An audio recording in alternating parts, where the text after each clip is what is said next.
MCAT office hours. It is August 14th, 2025. We are the cool guys from Medical School HQ here to help you with your crazy MCAT prep. My name is Dr. Ryan Gray, founder of Medical School Headquarters and Mapped, author of the Pre-Med Playbook series, host of the Pre-Med Years. Joining me today, as always, here on MCAT Office Hours, the one, the only, Petros Manassi, VP of Test Prep and Tutoring at MSHQ. Petros, you got a couple decades of experience in the MCAT space, so you know a thing or two because you've seen a thing or two, as the commercial says. Don't sue me, State Farm or Farmer. Yes, right. You are. All that good stuff. For those joining, we're here for the next 57 minutes or so to answer your MCAT questions, to go over some stuff as well, so we can all learn together and hopefully slay this crazy MCAT dragon. That's the goal. Slay the dragon. That's what we're going to call it. What do you think? I like it. Yeah.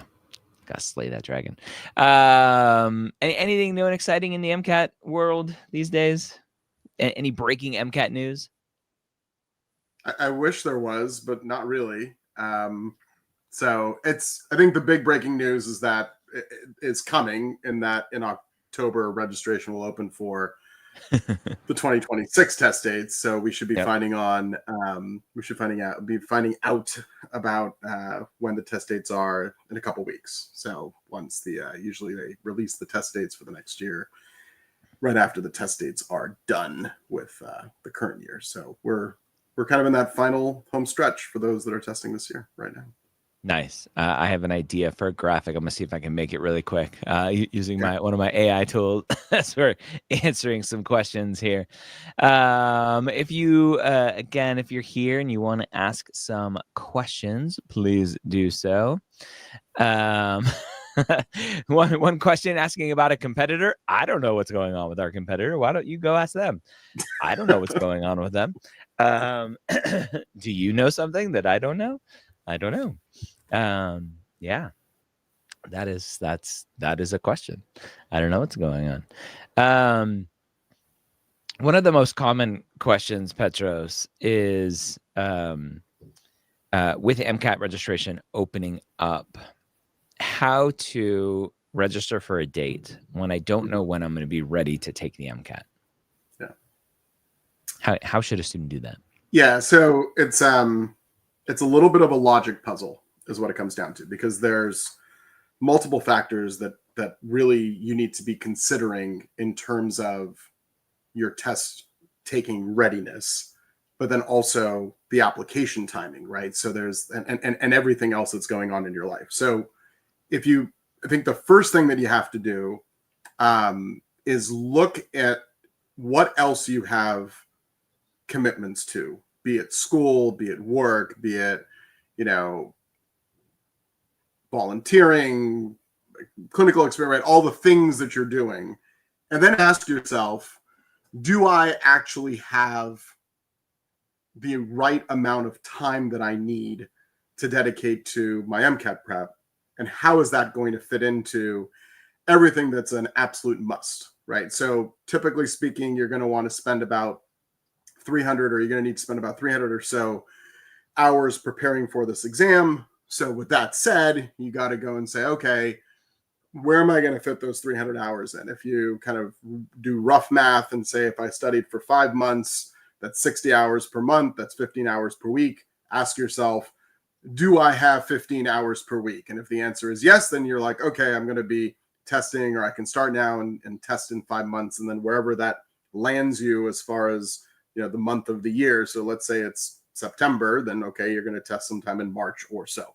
The second thing that you have to consider is how ready you are to actually start your preparation. And the reason why I say that is I have a lot of conversations with a lot of students, and I've had a lot of conversations with a lot of students. And unfortunately, there's this kind of mindset out there that, I got to take the test, by this date so that I can apply when applications open, in June. So I'm going to take the MCAT in April, and all of a sudden realizing, okay, I don't actually have the time in order to be able to do the prep, and I actually haven't taken all the right coursework, right? I haven't finished all the coursework that I need, or I'm not going to have time to maybe self-teach myself some of the material that I'm going to need. So like there are those factors that come into play. And so you have to actually ask yourself, like, are you ready to go through this and to get started with this? So you've got your commitments, you've got the implications of what it means to the application. And I won't go into, I mean, right now, I mean, we can talk about this, like this is, I think, part of the conversation, but, timing your MCAT prep with the work that you have to do for the application, right? Be it writing personal statements, I mean, just literally filling out the stuff on AMCAS or TMDSAS, wherever it is that you're filling out the stuffs, like that physically is going to take you time.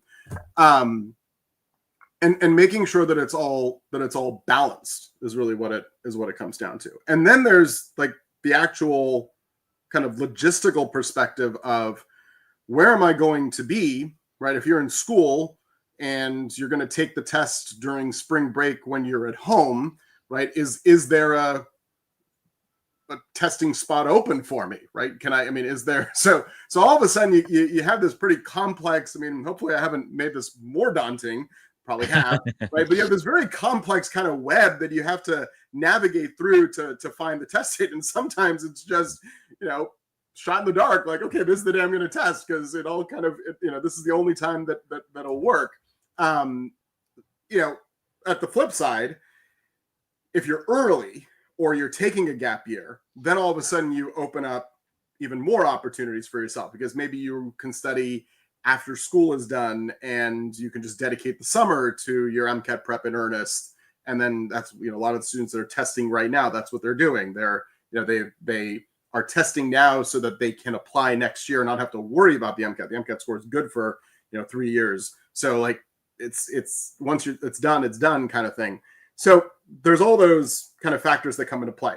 That all being said, we'll talk more about this here, and we'll talk more about this kind of out in the world from med school headquarters as registration or as the dates start to become available, and then as we know when the registration date is, and we can actually put some more kind of solid plan into place as far as the test date choosing is concerned, because that that's a big part of it.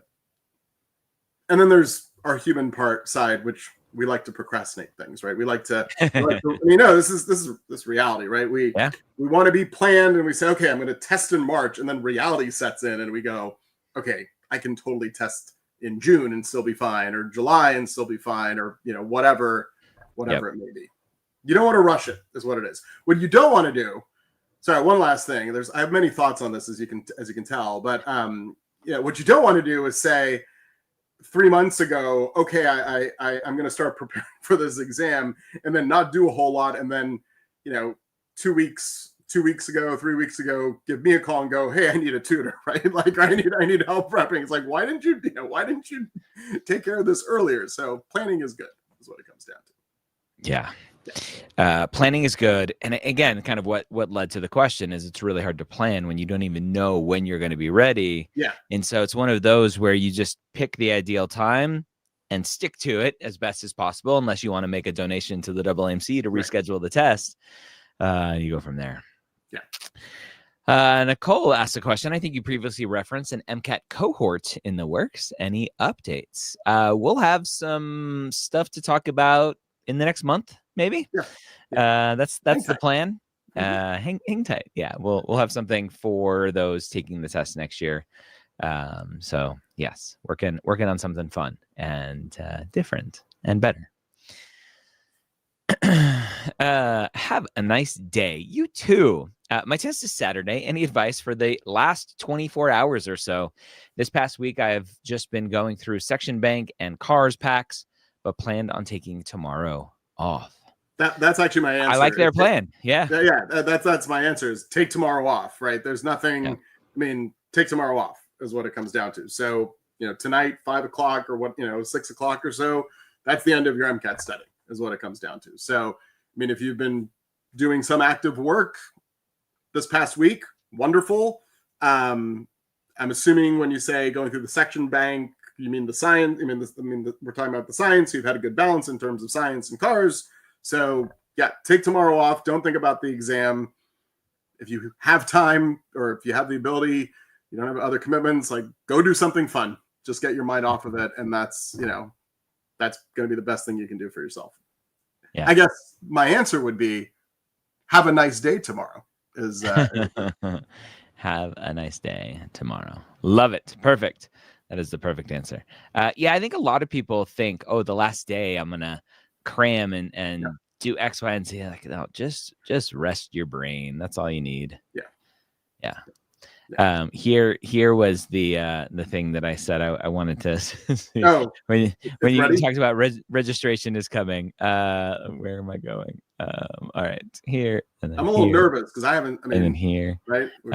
Surprise for all of us. Nothing to be nervous about. I would never do anything inappropriate. So let's see. Let's get rid of that question. Let's remove this one. How do we? There we go. I was like, "Ooh, that's a winter is coming." So there we go. We got registration coming with that mean-looking cat. That's right. And like you could get like creative and go, well, the teeth are kind of like an M here for the MCAT. Yeah. There you go. I could probably make the ears make it look like an M too. Yeah, you could do something in the negative space, right? So that it's totally, subliminal, but it's there if you catch it, kind of thing. And yeah. I like it. All right, we're gonna use it. That's awesome. This is what I do in my free time. Think of stupid things to make. And it, like, if it wasn't for AI, that would have taken me, I don't know, way too long to make, and I wouldn't have done it. But now with AI, I can just tell it what to do. Yeah, you're like, this is what is in my brain. Put it on paper. So exactly. Let's see. All right, keep asking questions as we go. Let's go ahead and jump into our slide deck today. Yeah. Let's add that back. Cool. Yes, I was looking back at our previous office hours. And I was like, we haven't done something bio related in a while, so I figured we'd do something bio related. But I also wanted to do something that was bio related, but at the same time, and this is where it's gonna, I think, get fun. That it's a little bit more complex, and I put those into air quotes, and you'll see what I mean by this here in a second. It's complex because it tries to throw a lot at you, and you're sitting there going, am I supposed to know this stuff? And maybe I remember it, maybe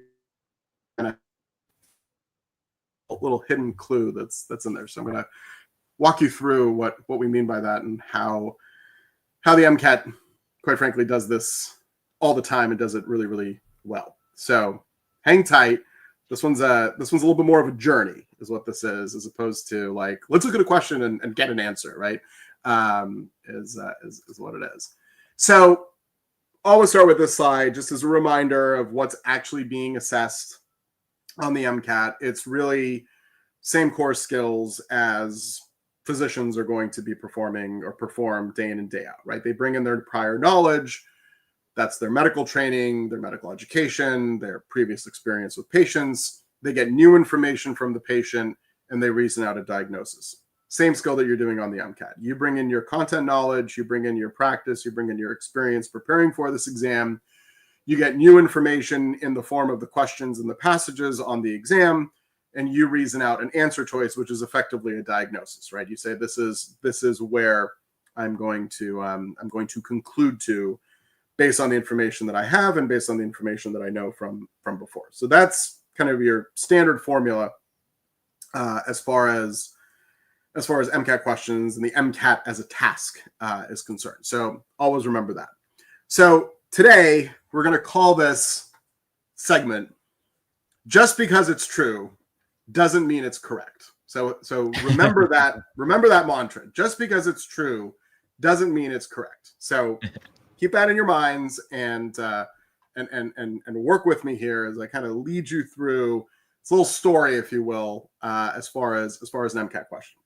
So imagine you're taking the MCAT and this pops up on your screen. This is a discrete question, and this is not an exaggeration. Discrete questions can be long. They can include a table. Maybe you'll see this in a passage, but at the same time, this is a perfectly valid question, right? You're given information, you're given a table, and you're asked a question.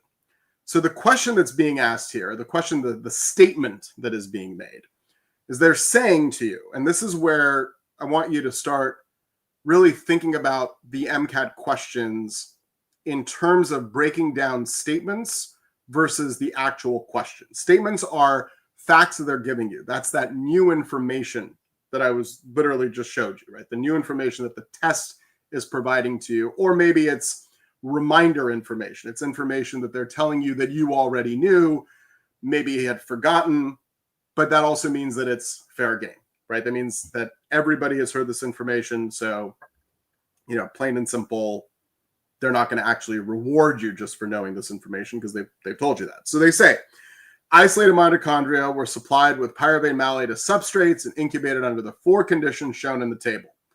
Oxygen consumption and ATP synthesis were measured once steady state rates were achieved. So they're basically just stating to you, here's what this chart is, right? Here's what we're giving you as far as this table. And we look at the table and we've got these 4 conditions. And in every single one of these conditions, ADP is present, right? So there's ADP, then they add oligomycin, then they add FCCP, and then they add rotenone, right? So these are the 4 conditions they've given us, and they give us these numbers as far as the oxygen consumption and the ATP synthesis. And very clearly, very obviously, when you look at this, all 3 conditions that have something added to them have a drop in ATP synthesis. So we don't know necessarily which one of the 3 things it is that's causing the drop. We look at the column regarding O2 consumption. There's a drop in condition 2. There's a increase and actually above the control in condition 3. And then there's a bigger drop in condition 4. So those are the numbers that have been given to us. And maybe we're scratching our heads and thinking, well, what is oligomycin? What is FCCP? What is rotenone? Don't worry about that just yet. They then tell you more information. They say that the researchers concluded that mitochondrial ATP synthesis requires the proton motive force, whereas electron transport can proceed in its absence.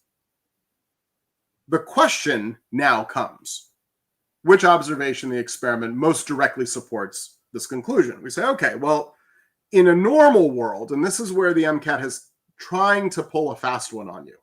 In a normal world, you would go through the answer choices. And I'm telling you, this is how you'd want to do it in a condition where they're saying, like, which one of these, is the reason behind this.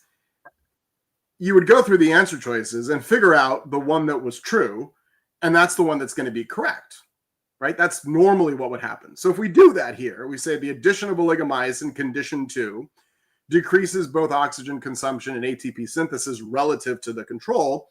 We look at condition 2. Yes, the oxygen consumption has gone down and the ATP synthesis has gone down. So that one's true. And then we look at answer choice B. It says the addition of FCCP after oligomycin, condition 3, so they're pointing us to the condition, restores oxygen consumption to near control levels, which is true, right? It's at 130. It's actually higher than the control levels, but it's near, while ATP synthesis remains absent. That is also true. Answer choice C, the subsequent addition of rotenone reduces oxygen consumption to minimal levels. That is true. And answer choice D, control mitochondria consume oxygen and synthesize ATP when ADP is present. That is true. All these answer choices have done is they have summarized what is happening in the 4 conditions. So it's not a case where you're like, okay, let me find the one that's true and that's my answer. All of them are true, but only one of them is going to be correct. But the answer choices are effectively the summary of the information. The question that was actually being asked is, hey, which one of these 4 truths justifies the conclusion that the researchers are telling us, right? The researchers state, we believe, we've concluded through our analysis that the ATP synthesis requires proton motive force, electron transport can proceed in its absence. Which of the 4 conditions proves that point? That's really the question that's being asked. It's not the question of which of the following is true. The question that's being asked is, how is it that this is in fact true? Which of these conditions do that? So then you start scratching your head. And I want you to start scratching your head right now. And I want you to ask yourself, number one, very good, Ryan. Yeah, that's a double scratch, right?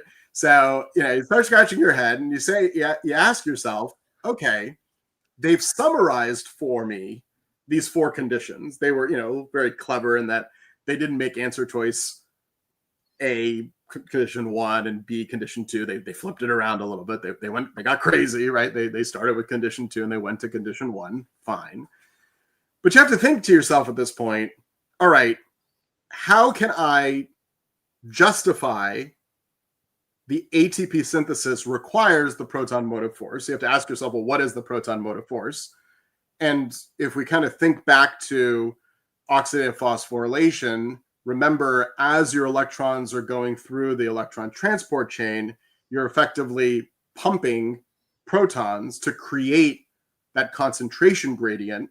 And then those protons are going to be the ones traveling through the ATP synthase in order to ultimately be producing ATP from ADP and an inorganic phosphate, right? That's the core kind of function that we're looking at. You don't need to necessarily go into the details of what's happening as far as the synthesis of the ATP, but you have to understand that the whole point here is to create this concentration gradient. So we're looking for what is supporting this conclusion. So what we could do, and this is where your mind would probably naturally gravitate towards, because this is how we kind of operate. You can go through and think, okay, what do I know about ADP? What do I remember about oligomyosin? What do I remember about FCCP? What do I remember about rotenone? And chances are, and this is where I want to kind of be very, very clear here, chances are you probably don't remember these, right? Because you're thinking, I don't remember seeing rotenone. I don't remember seeing FCCP, oligomyosin. But this is where you can get very easily tripped up. So just for funsies, ADP plus inorganic phosphate, that produces ATP. Oligomyosin inhibits ATP synthase. I'm telling you this for a fact, right? This is what it does. FCCP dissipates the proton gradient. Rotenone inhibits the mitochondrial complex number 1. By inhibiting the mitochondrial complex number 1, that means the electron transport chain, right, has troubles because things aren't going to be able to move along. If you block things at number 1, later on, others are going to be affected. There, of course, is another entry point that comes in later, but that's not the point of today. Okay, so this is the facts as far as these 3 additional chemicals, let's call them, these factors that have been added into the condition. So if you use that information, you could go through and kind of start to figure things out. But here's the what if. Here's the twist. So don't think of them as ADP, oligomyosin, FCCP, and rotenone. Think of them as X, Y, and Z. So here's what I mean by this. Okay, so oligomyosin is X, FCCP is Y, rotenone is Z. When we look at condition number 2 and we added that oligomyosin, our oxygen consumption decreased. Oxygen is consumed. Let me ask this question to you, just as to trigger your memories. The reason why we love oxygen is because it's the final electron acceptor in the electron transport chain. That's where our oxygen ultimately gets consumed. So if you have oligomyosin or X, right? Again, just think of it as the variables. And you see when I add in the oligomyosin, I'm going to drop my O2 consumption. So here's the magic trick. Sorry, I have to go back a couple slides here. So you have a drop in the O2 consumption. That means something is wrong with your electron transport chain, potentially. But more importantly, it means that you are not making the ATP synthase, right? Because this is the key, is that that oligomyosin, it's inhibiting the ATP synthase. If it's inhibiting the ATP synthase, then there's no reason to keep feeding the ATP synthase. So everything before is going to stop working, right? It's the end of the chain and the end of the line in the factory. So everything before will start to shut down, which makes sense that we have this drop in O2 consumption. The human body is going to try to conserve energy. It's going to try to do what it can. If it doesn't have the parts necessary to build the thing that it wants to be building, it's not going to build it. So we have that inhibition. We bring in the FCCP, the O2 consumption gets restored. And the reason why it gets restored, because now this is the Y, right? So it gets restored, even though we are going to dissipate that proton gradient, which means we're not going to be making the ATP because we don't have the protons to go through the ATP synthase. The oligomyosin and the FCCP is able to say, you know what? I'm going to be able to restore the oxygen consumption, right? Because it's just dissipating whatever the proton gradient is that's down the line. But the actual, oops, I'm going the wrong way. The actual consumption of the oxygen is going to go back to normal. You add in the rotenine or factor Y, that's inhibiting mitochondrial complex number 1. And we say, okay, it's inhibiting over there. So now all of a sudden you have the oligomyosin that's shutting down the synthase. You have the rotenine, which is inhibiting the complex, and you have the FCCP, which is dissipating the proton gradient. It's all the things that are happening. The researchers had concluded that it was the mitochondrial ATP synthesis requires the proton motive force, right? It requires the concentration gradient to come into play here. So we say, okay, that's going to be on our little chart here of X, Y, and Z, or oligomyosin, FCCP, and rotenine. That's going to be the thing that is going to be dissipating the proton motive force. And that is evidenced by that condition that we see there in condition number 3. So the addition of FCCP after the oligomyosin, we say, okay, we're able to, it restores the oxygen consumption, but the ATP synthesis still remains absent because you're not creating, or you no longer have that concentration gradient that allows the proton motive force to do its thing through the ATP synthase to produce your ATPs. So where all this kind of comes into play is, even if you don't know the specifics about what these chemicals are doing, the numbers do tell you the story, right? We had oligomyosin, O2 consumption drops. We add in FCCP, we're able to restore the O2 consumption, right? We're able to bring things back, quite frankly. The ATP synthesis never got restored, but we're able to bring back the O2 consumption. We bring in the rotenine, that drops it back down again, because now we're blocking earlier on in the process.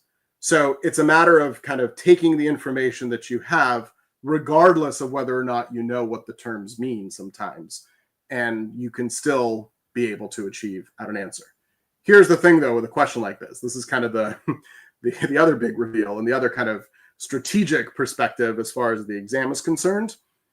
A question like this is solvable, but it's not necessarily solvable in the amount of time that you could go and solve more questions somewhere else. So this is where a little bit of strategy does come into play as far as when you're actually executing on the exam. Sometimes you will find yourself saying, you know what, it's better that I move on to and do 3 more questions that I know I can get right versus all of this analysis, especially for a single question. Had this been a passage, different story, because you could have done that analysis and answered multiple questions with it, right? So like you would have done that analysis once and then be able to answer, 3 or 4 questions. That's a different conversation. But when you see discrete questions or standalone questions, The terms are interchangeable. I'll use them interchangeably as well.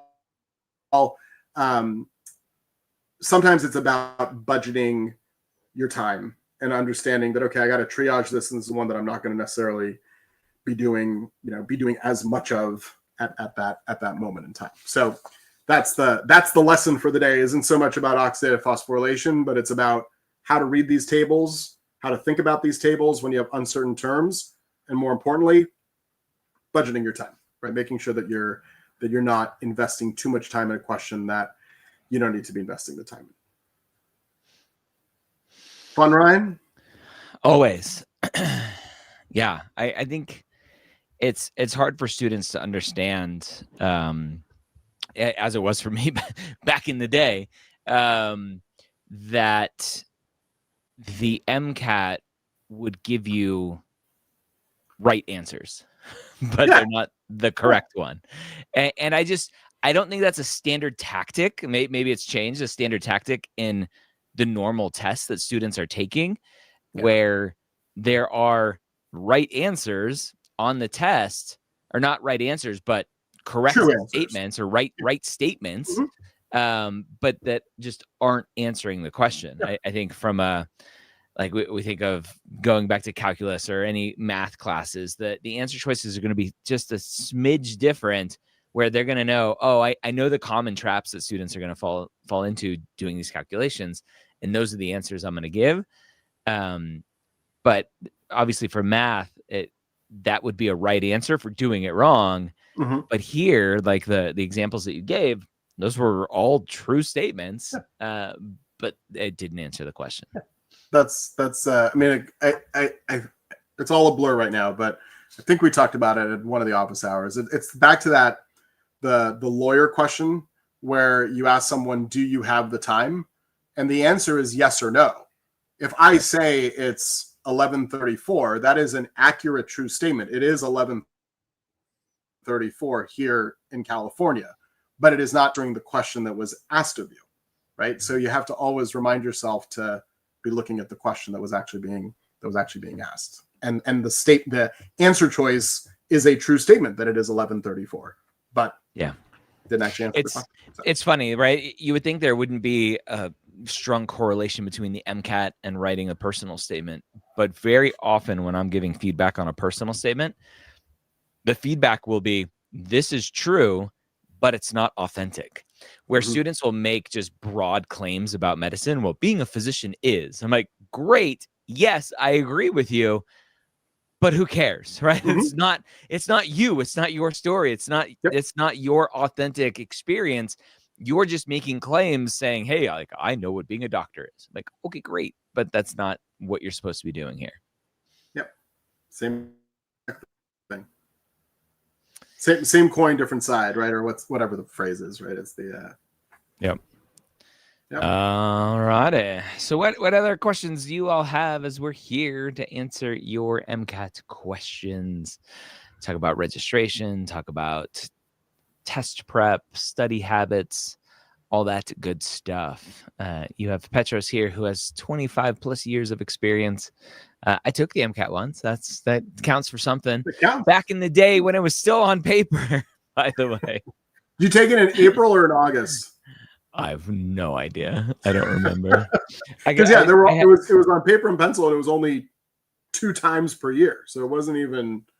I mean, I have it my was real limited as far as somewhere. I have my application somewhere. I should scan it just so I don't lose it. But I'm sure it has my test date on there. Yeah.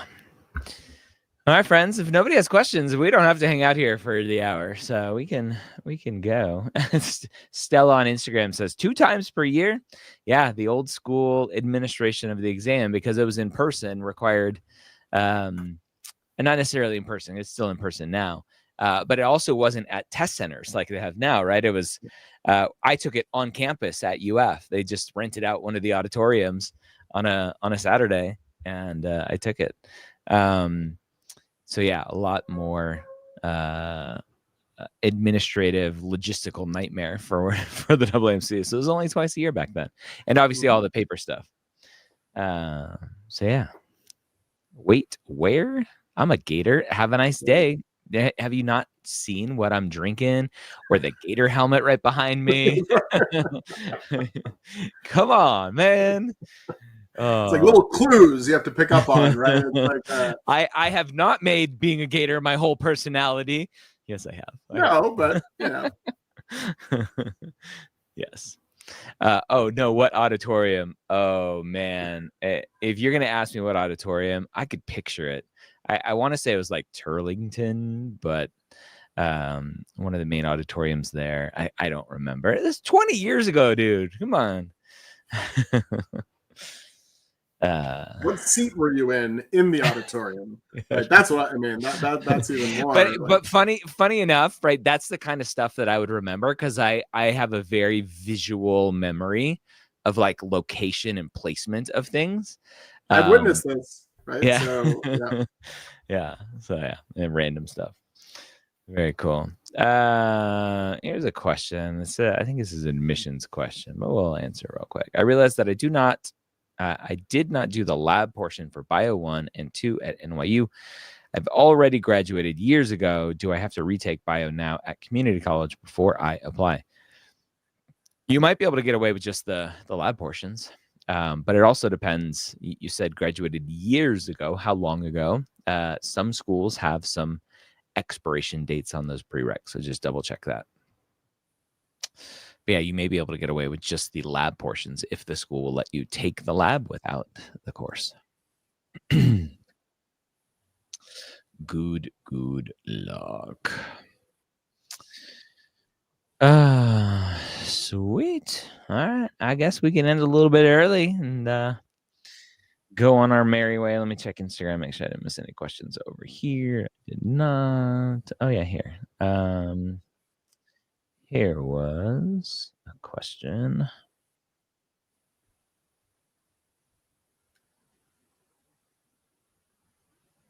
Let's see. Tony from Instagram says, from your experience, what company has the best practice exams to take?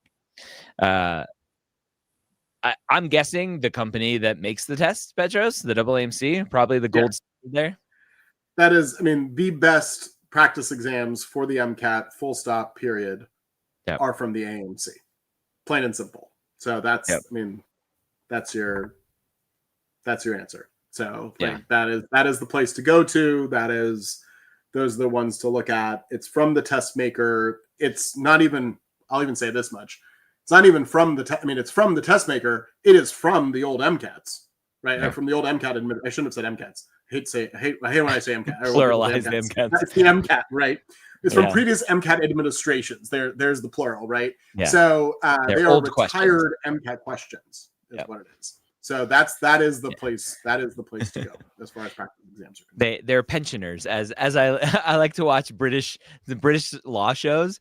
They're like, oh, the pensioner. I'm like, what the heck's a pensioner? So I Googled it. I'm like, oh, that's what they call old people there. Like retired people. They call them pensioners. Yeah. That's very funny. You're a pensioner because you're getting your pension. Yeah.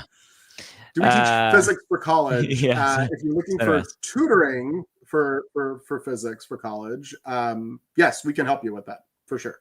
We have a team of tutors who not only tutor MCAT, but they also tutor college subjects. So not just physics, all anything that's on the MCAT, right? As far as content. We actually have a couple of students who have done that, who got the tutoring from us for the class while they were taking it, and now are prepping for the MCAT or will be prepping for the MCAT.